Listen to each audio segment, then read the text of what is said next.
And we got some fun stuff. I mean, should we start with the big man himself, Matt? With Before we Bernie? start with Bernie. Yeah, so Department of Home Goods at Joe Mayal on Twitter uh, has a screenshot of the new Bernie Sanders book that he's doing, going everywhere promoting, and I found it interesting. Here is a screenshot. Something really loud going on outside. I hope that's not too audible. Um, Bernie writes this.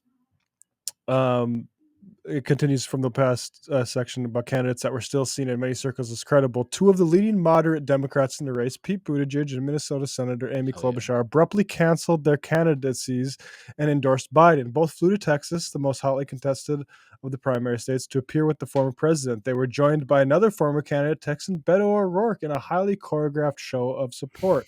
The establishment had succeeded in uniting in support of Biden, the candidates who had been dividing up the moderate vote. Meanwhile, the liberal and progressive vote continued to be divided between Massachusetts Senator Elizabeth Warren and myself. Despite poor showings in Iowa, New Hampshire, Nevada, and South Carolina, Warren chose to stay in the race. I was closer to her on the issues than any other candidate.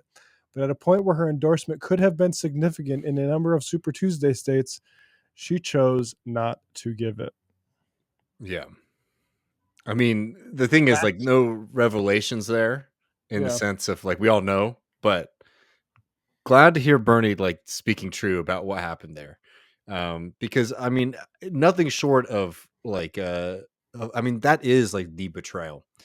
Yeah. Like, so many people on the left, they talk about, oh, we're worried about this person who's sort of close to us, or like, oh, this person might not have their heart in the game or whatever. Very fair. I mean, we make those points too, but this is probably one of the most consequential ones, and therefore, like, makes it one of the worst, if that makes sense, right? Like, this made a difference. And it's caused a lack Yeah, of let's like get those snakes understanding, going like in the chat. like it should have been obvious as a matter of logic what the move was for Elizabeth Warren. Even from a self-interested perspective of say, I want to support that wing, she could have endorsed Bernie, and then like she would have had some credibility for like Biden administration to like, hey, we'll bring you in. She torched all of that to burn Bernie out with the rest of the crew, and like that is I don't know what else you need to say about and I guess like that's why it's nice just to have Bernie say it, because just detailing in chronological order what happened is damning for that political project. I mean, I think it is damning, and but it's also like what project, because it's funny. Like, certain people talk about how, like, Bernie is like just sheepdogging people in the Democratic Party or whatever. I mean, you want to talk about a movement that's just like not even distinct from the Democratic Party, like Warrenism.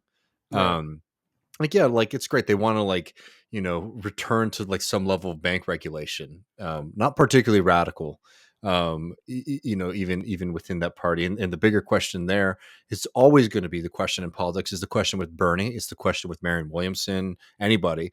It's like, can you mobilize and motivate a section of working people to do the legwork to make sure that you're Right. able to you do those things? But Warren never got that. Warren had a lot of affection and attention from the media class, though. I don't think there's any doubt about that. And in fact, like, I think sometimes was sort of overrepresented in that race, because so many of the liberal arts college, so I'm sounding like such a conservative, like, whatever, but it's what I think. It's like, like, there's a section that is, it's a cultural class, right? It's a section Yeah. of people, they go to a certain kind of school, they're left liberals, but they don't really like working class politics, because those people have bad views, and they're not cultivated or appropriate or whatever. I mean, a lot of the Warren campaign was about browbeating the Sanders campaign, for how rude Bernie was. I mean, you remember Warren threw some really horrible pot shots at Bernie. No, that's the problem. Is like this is all in the broader context of Bernie ran for president two times, and ahead of the Iowa primaries, both times he was smeared as sexist in Hmm. absolute bullshit fashion, in a way that devalues the currency of any sort of claims like that, in a way that people who care about sexism should give a fuck about. And Elizabeth Hmm. Warren was right there to be party to that and say, "Oh yeah, Bernie said this thing." I'm not going to say what he Oh said, no, but no. Do you remember what she said about what she Bernie said? what her staffers said was that Bernie told her that a woman could never be president. Yeah. Now, I think that that is like she could have easily said like no, he didn't say that. Um, and instead she just played the victim, frankly. Yeah. And like, I mean, so like, well, isn't it tough what we have to go through? Not part of any kind of movement. And I'll be honest, like, I don't think that Bernie said that in any way other than saying like this is just a generic like look at the ballot and there's a lot of energy behind Trump. Like Biden won because he's a boring fucking white guy. People know that Yeah. sort of shit. And like the idea that you would throw your closest political ally under the bus for talking about considerations like that is that's why you get the snake emojis. Yeah, no, I mean, in perpetuity, you know what I mean?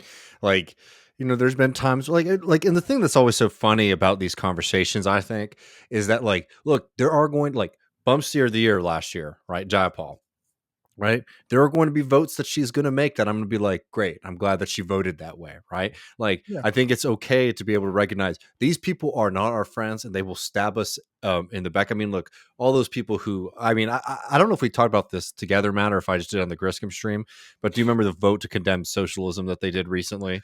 I was in Mexico for that, but yeah, I do Okay, yeah, remember you're having that. a good Yeah. time and not wasting your time with this shit. And look, I think that like you can definitely overstate it, right? And like think it's like, oh, this is the biggest deal in the world. But like my point there was just that like all those people who signed on to that letter, they're stabbing us in the back now.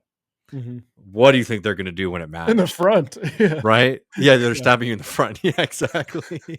Right? Like, what do you think they're going to do when it matters? And like Warren is another person like that, where it's like, Bernie and Warren certainly are going to get together on like breaking up some big corporations or like trying to get a Bezos or like a Schultz to come and testify before Congress. That's great. Like, that's wonderful. But we know with these people when it matters, when these systems are sort of under threat from a working class candidacy like Bernie Sanders' candidacy, they will fall in line and play the same game as the Buttigieg and the Klobuchars and all these folks, right? It's understanding who they are and what their role is in this kind of system. Um, and like Warren has like I think really had showed herself in that moment, to be like the worst of what people would call like a reformist under capitalism. Or she's a capitalist, right? She doesn't claim to be anything other than that, but you see where those politics end, and they don't end in power.